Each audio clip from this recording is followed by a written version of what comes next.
What's up, New York Mets fans? It's your boy CP, and welcome back to another episode of the True Mets Talk podcast. It is January 24th, 2024, and in this episode, we're going to be playing another rendition of the New York Mets interest game, with the most recent report suggesting that the Mets have interest in the reliever market in terms of going after right-handed pitcher Ryne Stanek. We're going to be getting into all that today. It's going to be a short video giving you an overview of who Ryne Stanek is and how he fits into the 2024 New York Mets roster. Before we get into that, make sure you hit that thumbs up, subscribe to the channel, check out all the latest content in the description down below, most notably my episode from yesterday, getting a little bit deeper into the free agent class remaining for the reliever market, and comment your thoughts and opinions about a potential Ryne Stanek signing with the New York Mets. Likewise, make sure you all are following me for more podcast updates and for more Mets talk on all my social media platforms. Same handle as my YouTube handle at CPNYSPORTS.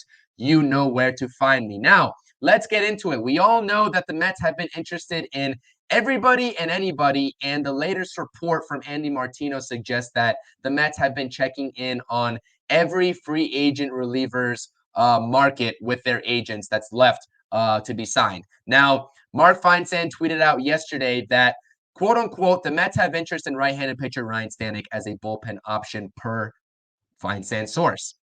The 31-year-old had a 2.90 ERA in 186 appearances with the Astros organization from 2021 to 2023. Now, a little bit more about Ryne Stanek. I'm going to keep this very brief. I'll be going into his arsenal and a little bit about his last 3 years of sample size with the Astros organization. So let's get into that right now. As you can see, here are his numbers at face value from 2021 to 2023 while he was a Houston Astro. Obviously, you can see here that he has a very nice workload and a very good sample size to go off of, appearing in 50-plus innings pitched in all 3 seasons. All 3 of the last 3 seasons that he's played, right? The ERA obviously is pretty volatile, I want to say. A decent 2021 as far as the ERA goes. 2022, he had a career year posting a 1.15 ERA, was maybe arguably one of their best relievers, if not the best reliever, but that's neither here nor there. It was a career year for him. And in 2023, the numbers inflated a little bit in terms of the ERA, posting a 4.09 ERA. Now, the strikeouts per 9 and the walks per 9 is something that I definitely want to get into with Ryne Stanek. And you see the discrepancy here from 2021 and 2022 to most recently 2023. He's always been and he's always going to be a high strikeout guy and a swing and miss guy by virtue of how electric that fastball is. But the walks are an issue, and they have been an issue with Ryne Stanek.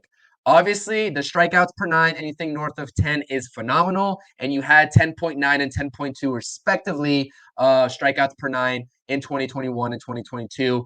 That took a little bit of a dip in 2023, but that's because he walked less batters per 9 innings.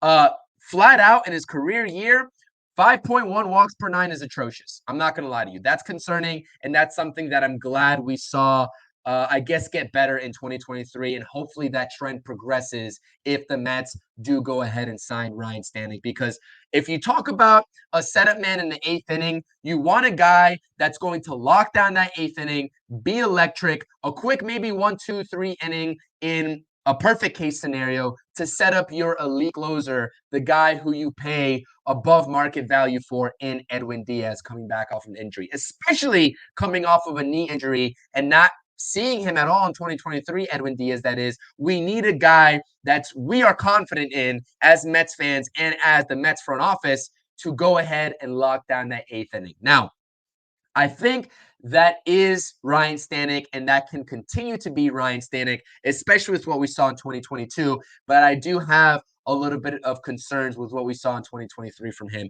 and we'll get into that on the next slide. But here is Ryne Stanek's 3-pitch arsenal. 4-seam fastball, lively 98 to 99 miles per hour, uses that predominantly at a 64.2% clip in 2023. And the off-speed pitches are as follows, respectively. The splitter and the slider at 18.2 and 17.6 usage rate percentage, respectively. Now, let's get into a little bit of the Savant metrics from his Savant page that sort of back these statistics at face value up. Now, like I said, this is just a little bit of an extra tool. Am I the biggest advanced analytics guy? No, but it's good to sort of browse this Savant page to sort of see if the numbers, the nitty gritty numbers support what we see in terms of the most popular statistics categories that we saw on the previous page. So what jumps out at you? And I have my notes here below. Fastball velo, first and foremost. You see the big red bar here. He has a lively fastball anywhere from 98 to 99 miles per hour. And the whiff percentage with that fastball and even that splitter is something that you're going to get out of Ryne Stanek. But here are my concerns with Ryne Stanek. Like I said, these concerns predominantly stem from 2023, especially in terms of the hard rate and I guess, yeah, just the hard hit rate and the barrel percentage. But the walk percentage, like I said, could use some work still, appearing at 3.7 walks per nine in 2023, although he did clean it up in comparison to 2022 and before that as well. But like I said, swing and miss on the fastball, walks are an issue. When he got hit in 2023, he got hit hard. And that was very evident, especially as far as his slider goes. And you see my last bullet point here. His splitter is a lot more effective in terms of being that put away pitch along with his fastball than his slider is. The slugging percentage on his slider was north of 500, and the batting average was 269 in comparison to his splitter, which was only at 188 in terms of the opposing batters and their success rate on his off-speed pitches. Like I said, predominant put-away pitches with that lively fastball is the fastball, and that horizontal movement on the splitter is something that you can definitely see as well. He's got a lot of drop on his slider, more so than his splitter, obviously, by nature of the way those pitches are set up, but the slider, it just isn't as effective. And we go back into these numbers here, especially in the pitch arsenal. If I had to guess, in comparison to what you see in the percentages here in 2023, I would probably assume that Ryne Stanek is going to throw his splitter a whole lot more given the success rate than he is his slider in 2024. And that disparity between 18.2 and 17.6 is going to grow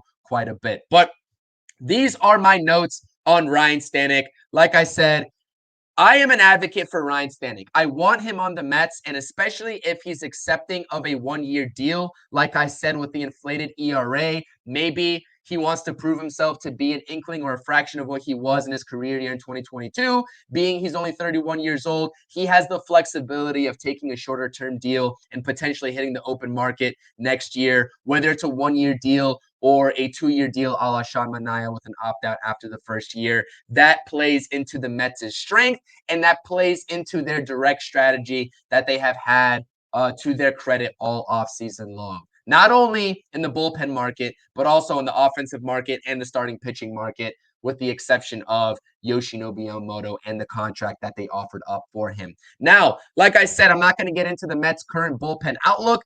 I mentioned this is the same exact slide minus Matt Moore being crossed out because he just recently signed a one-year deal worth $9 million with the Angels. This is the same exact slide from my podcast episode yesterday. If you didn't check that out, make sure you go ahead and do so. Link is going to be in the description down below, or go navigate through my channel and find that episode. I talked about the Mets' current bullpen outlook. Look, listen, I'm going to repeat myself.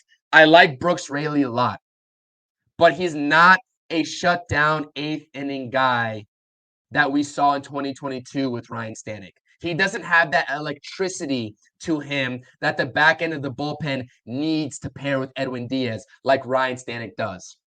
And I understand you're taking a gamble by signing Ryne Stanek, given his walk issues, given the issues with the barrel percentage and the hard hit rate that he gave up to opposing batters in 2023. But if it's a one-year deal, right?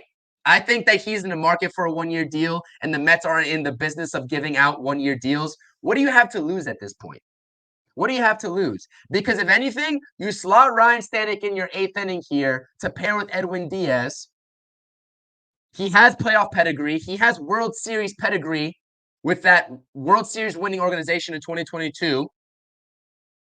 You slot Brooks Raley down to your 7th inning, and you have a 7th inning, 7 through 9, that consists of Brooks Raley, Ryne Stanek, and Edwin Diaz. That is awesome. I'll take that all day in comparison to depending on Brooks Raley being that 8th inning guy to set Edwin Diaz up coming off the injury. I'll take that all day long. And that takes a lot of pressure off of a guy like Jorge Lopez, who's looking to sort of get back to what he was in Baltimore before he struggled in Minnesota. That takes a whole lot of pressure off of him. And by virtue of the way the bullpen's shaking out, that would presumably mean we see a little bit less of Drew Smith, which I'm done with Drew Smith. I think a lot of people are done with Drew Smith. I think by the way this bullpen is shaking out, even if we do sign one of these names on the bottom of your screen here, maybe it's Ryne Stanek, maybe it's someone else, I think we still see Drew Smith, and this is his last opportunity this season to prove himself. But quite frankly, if we see him less and we don't depend on him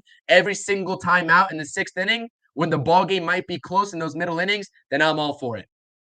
Go get me Ryne Stanek, or at least at the very minimum, one of these names that you see on your screen here. And like I said at the top of this podcast, I know interest, quote unquote, interest is interest, and we haven't seen it materialize just yet. But objectively, if the Mets want to maximize their win total and the success rate that this roster currently is constructed and projected to be, right? Maybe high end of 70s, low end of 80s is where I'm projecting them. You add in a guy like Ryne Stanek to lock down the 8th inning and solidify that ball game. Presumably, if Edwin Diaz gets back to what he was in 2022, you're going to be in a whole lot better position as far as the bullpen goes. And I'm going to be a lot more comfortable when that ball game gets to that point. So, like I said, a lot of names still left here for the Mets to go after. Let me know about Ryne Stanek. Everything that you heard here. Like I said, I understand the issues, the home run ball, the hard hit rate, the walks as far as Ryne Stanek goes. But given the pedigree of what he brings coming from that Astros organization and what he was in 2022, and his 2023 numbers weren't bad. They just weren't as dominant as 2022 with him. And that's what we have to realize about Ryne Stanek. Comment your thoughts and opinions. Are you in on a Ryne Stanek potential signing? Hit that thumbs up, subscribe to the channel, all that good stuff, and comment your thoughts and opinions. You know where to find me on X and Instagram at CPNYSPORTS. This has been another episode of the True Mets Talk podcast with your boy CP. I'm out. Peace. Thank you for watching the latest episode of the CP New York Sports Pod. If you enjoyed this content, make sure you hit that thumbs up, comment your thoughts and opinions, and use the lower right-hand button of this video to subscribe to the channel. Thank you.